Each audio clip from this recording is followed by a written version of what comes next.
Outside the federal building, the demonstrators walk in a line as before. The television reporter comes forward. All seems to be quiet in this early afternoon of Moratorium Day. The demonstrators from various New Orleans campuses are still holding their line, as is the New Orleans Police Department. The 7th floor FBI headquarters is blocked off to all but FBI personnel, so the entrance of anti-war forces into the building is not expected to take place. The weatherman says there's a chance of rain later today, but we'll be here to give you updates on whatever activity there is on this Moratorium Day 1969. Exit reporter. Burr is sitting at his desk in his office talking on the telephone. Yes, sir? Yes, sir. Thank you, sir. Burr hangs up telephone. Michael! Yes, sir? Come on in here. Peterson stands slowly and walks into Burr's office.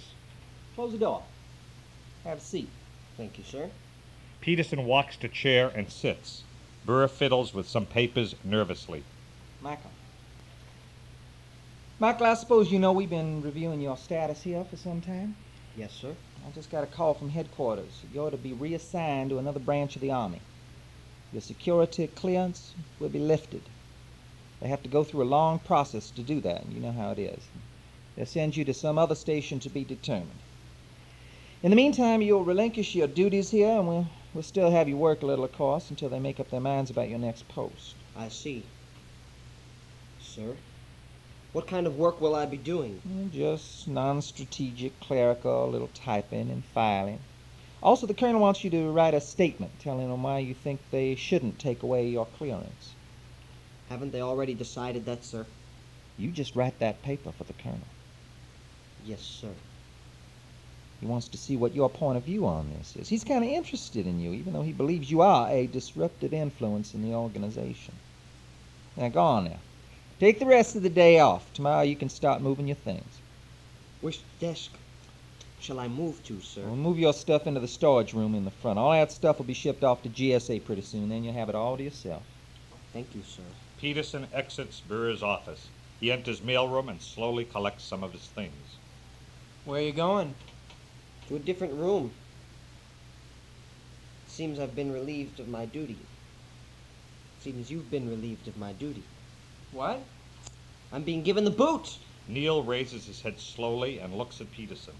I guess the brass decided that I was right. I just didn't think they'd be shuffling my papers to get that feeling of internal security. Makes you think.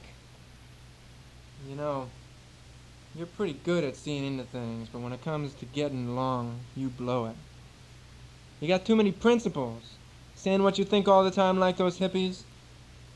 That's what's phony and lying to you is just surviving to everyone else. Can't you understand? Sure. But I have my own little drama to play out.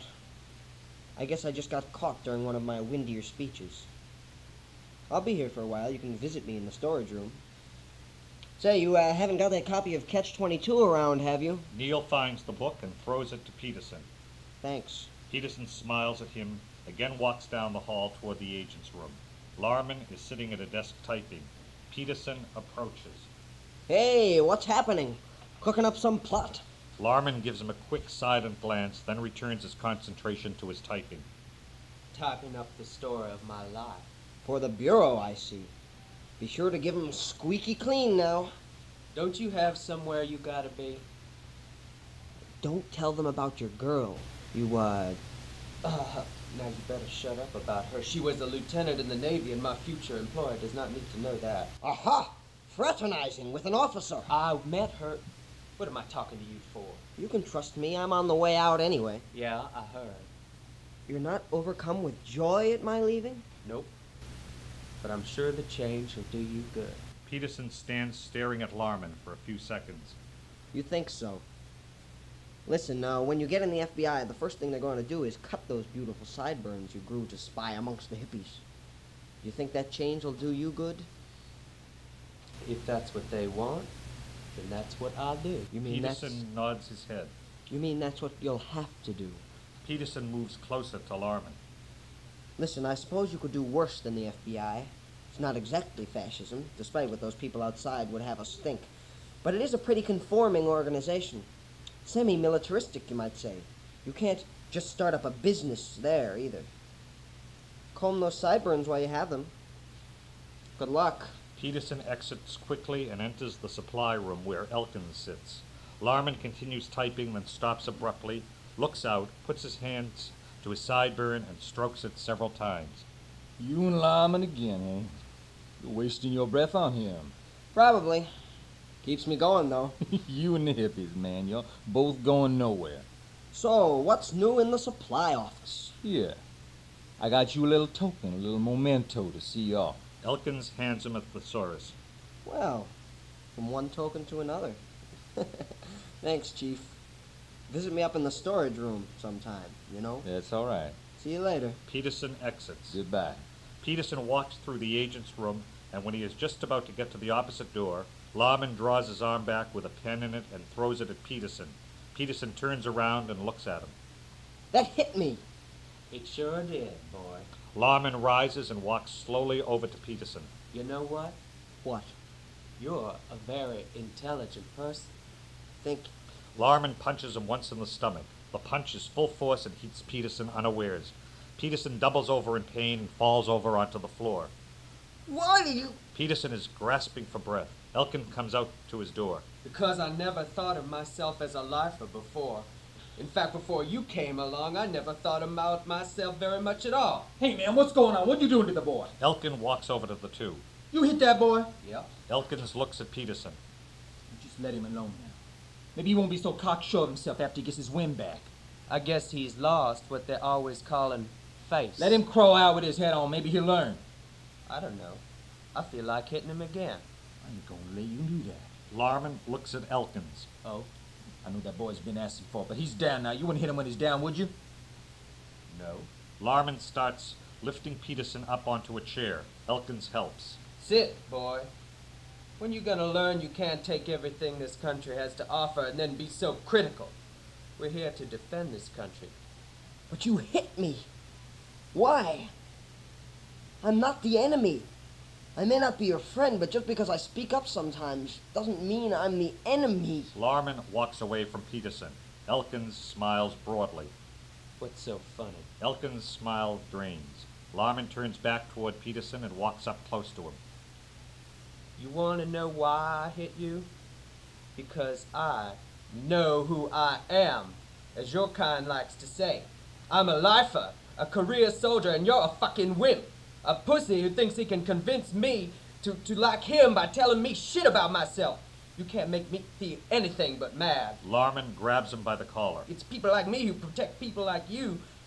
You can't turn around and start telling me how to run my life. Watch how you handle that boy. Larman ignores him. Peterson and Larman are almost nose to nose. Listen, wars are fought to protect people who are always crying about their rights but can't defend themselves. Larman almost has him by the throat. Elkin walks up right in back of him. What do you say, boy? Are you gonna shut up or mind your own business, or are we gonna just go fist city right? Better cool down. Back off, nigga! Elkin turns away for a second and takes a step. Are we gonna have some kind Then he turns back quickly and grabs Larman, pulling him away from Peterson and across the stage 10 or 15 feet.